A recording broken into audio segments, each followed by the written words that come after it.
And action. Okay, my name is Yao.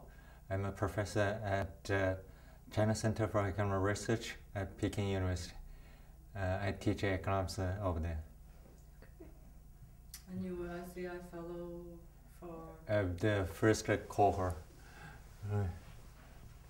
Your first cohort in urbanization, globalization. Right.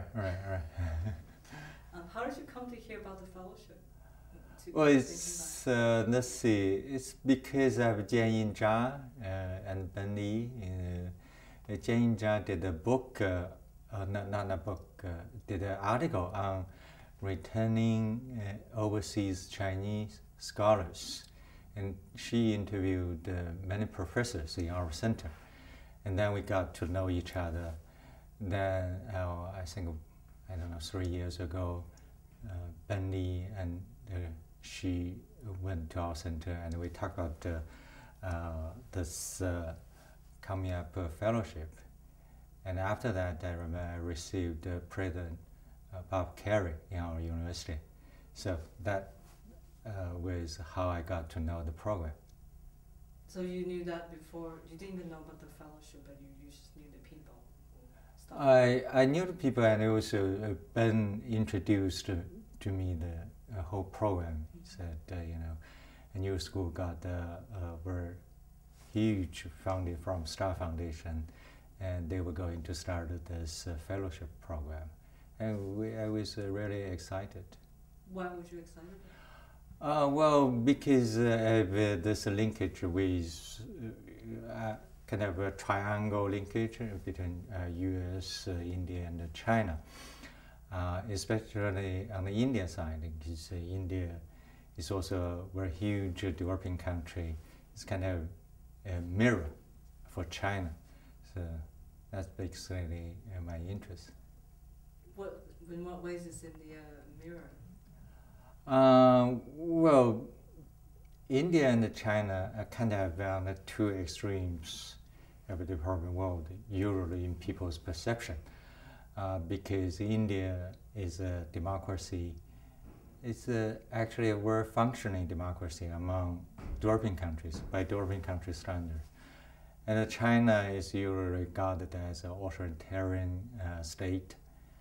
So that's why there's a huge contrast between those two countries. And also we are at kind of the same stage of economic development. I had this urge to find out what was going on in India, especially how democracy works in India. And you couldn't find out about India while you were in China? Well, it's quite different. You read books, you read newspapers. So that's very different from talking with people, going into the site, and having a look by yourself. That's very different. So I gather you haven't been to India before the fellowship? I did. I went there once. That was just a conference. I went there and stayed in a hotel. That's it. 3 days. That's very different, right?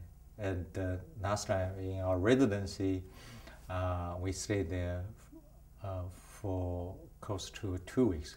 For me, actually, more than 2 weeks, because I stayed there after the fellowship residency ended. So I got a lot of in-person contacts with Indian scholars, and I got to see a lot of real India, I should say. What is the real India to you now? Well, it's a mixed picture. It's India is a much richer society than China in terms of the civil society, the functioning of democracy, as I was saying. Democracy really works in India at the national level. But if you move down to the grassroots level, you kind of get into the question, where is the democracy, where is accountability? Because you don't see that at the grassroots level. So it's a very complicated society.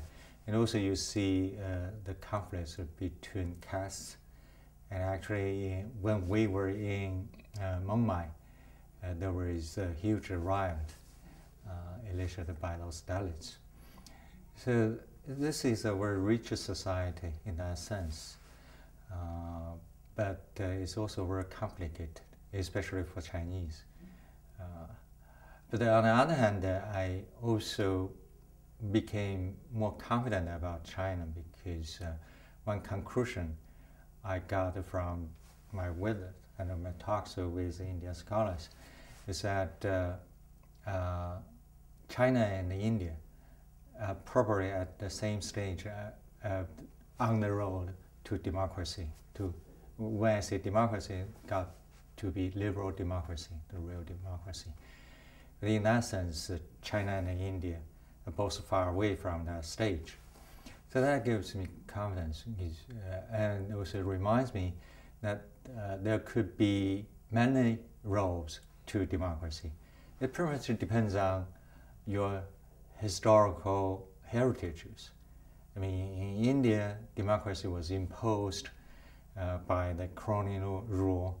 But in China, democracy, if it comes, it must come from inside China. It must be an endogenous growing thing in China. So the roles will be quite different in those two countries. But I'm not pessimistic about the future in China. If you look at the history of Western Europe, it took 240 years for Great Britain to have full democracy. Women had voting rights only in 1920s in Great Britain. And I think about democracy started to develop in Great Britain in 1688 when the Glorious Revolution happened. So it was a long, long time. And in terms of that, I think we should be patient. Democracy is a very long process. It's a learning process. You cannot just say, hey, let's change the system and overnight we enter democracy. No. In many cases, you enter into chaos. You enter into the alternation of extreme populist politics and dictatorship. We observe that in many countries, especially in African countries and Latin American countries. Do you look at China differently now after you've been to India? Yeah, quite different. Quite different, I should say. Yeah. Well, we used to look at China as a purely authoritarian state, and many people became pessimistic about the future of China. But after that, I kind of look at China on the other side.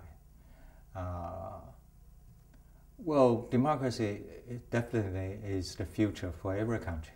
I mean, I firmly believe a human being is at the stage to transform from a feudal system, kind of a old age, to a new age, which democracy, liberal democracy, must be one of the central pillars of this new civilization.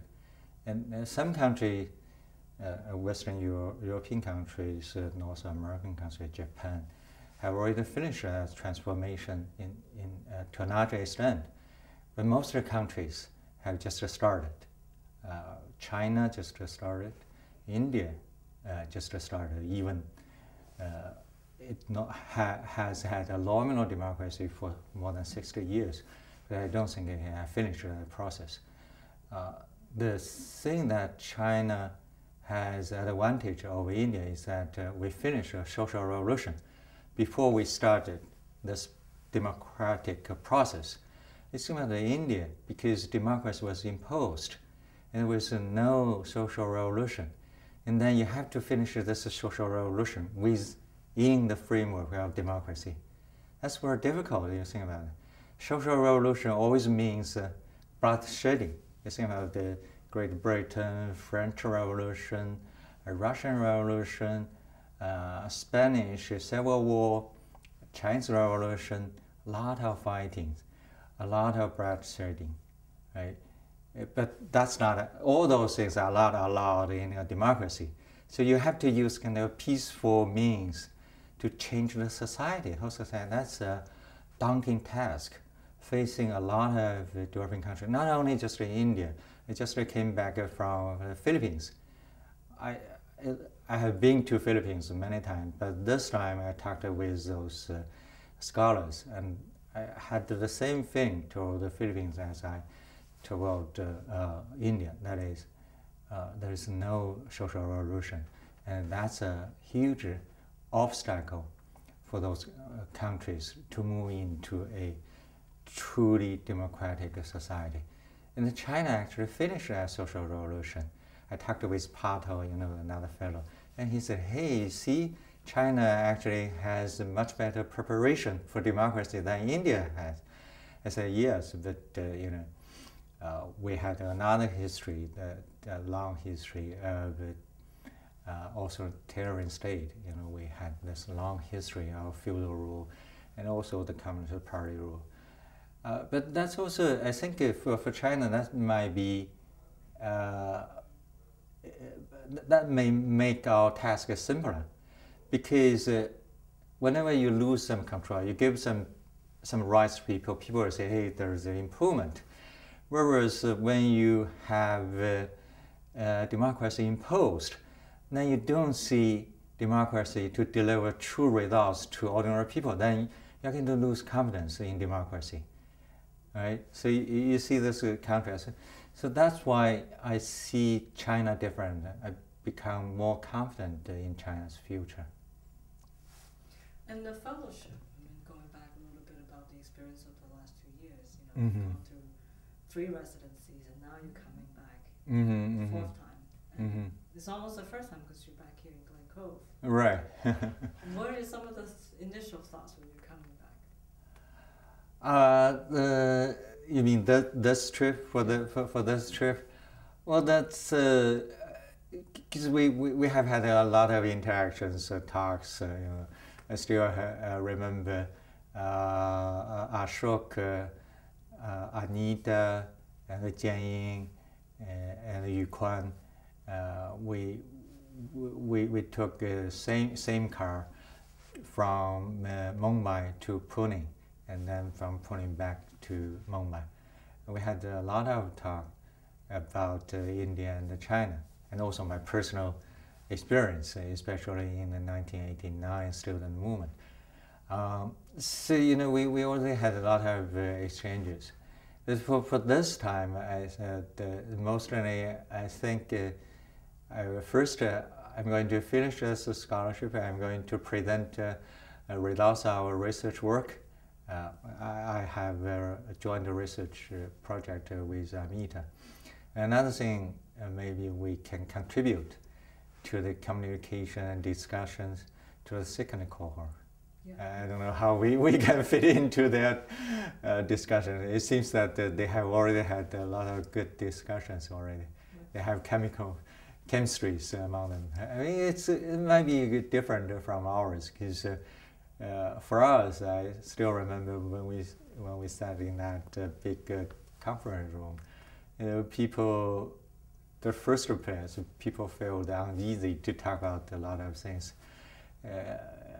It was only gradually we exchanged, especially personal experience. Only after that, we began to open up to talk to each other freely. Mm-hmm. And well, if you had to give them, especially to China fellows, some advice Mm-hmm. about the experience, what would you say? I would say this will be a wonderful experience. This will be a life learning experience. I strongly encourage them to fully utilize their residency in New York and also in India. Because even for New York, although I got my PhD from Wisconsin medicine, but really I didn't know much about the American society. Our 2-week residency in New York gave us a lot of new, to me, a lot of new experience, like going to the backwater of New York, the East River, and also going down to Harlem. That's wonderful experience. And that was my first time to get to know the grassroots society in the U.S. Before I started in U.S., came to U.S. many times, but mostly just interacting with the scholars, confining myself just on a small campus. Many people would say, oh, I know U.S. very well. No, I don't think that can be taken for granted. Right. And that's what you say the same about India too, right? Yeah, India is much newer, even for most of the Chinese. It's going to be a eye-opener in many aspects for Chinese, and also a great learning experience. What do you have plans to go back to India to do any work? I tried several times to develop collaborative research proposals with Indian counterparts. It's kind of difficult, but I'm still trying. I still have 2 proposals written with Indian colleagues, not in our cohort, but other people in India. And those are people you've met in the residency? Yeah, some, but and some are not. Right. I see. Is there anything else you would give cohort 2 advice? Let's see. Also, I want to say to pay attention to the joint research work. It's going to be very hard. They have to be conscious about joint research. That's sometimes it's what would you say about the experience of collaboration? I know you collaborated with Anita, which is a completely different discipline.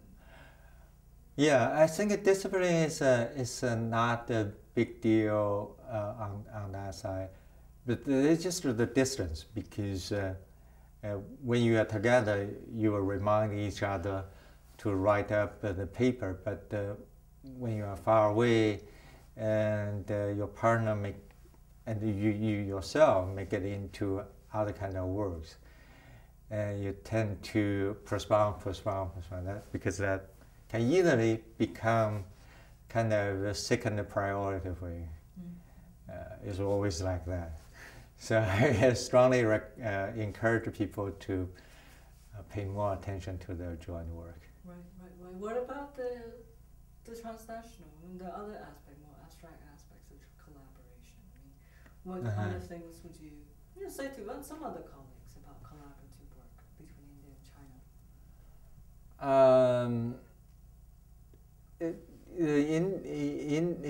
Indian scholars and the Chinese scholars have some differences in approaching to issues. For Chinese scholars, mostly we want to get things done quickly, so that's mostly what we did actually.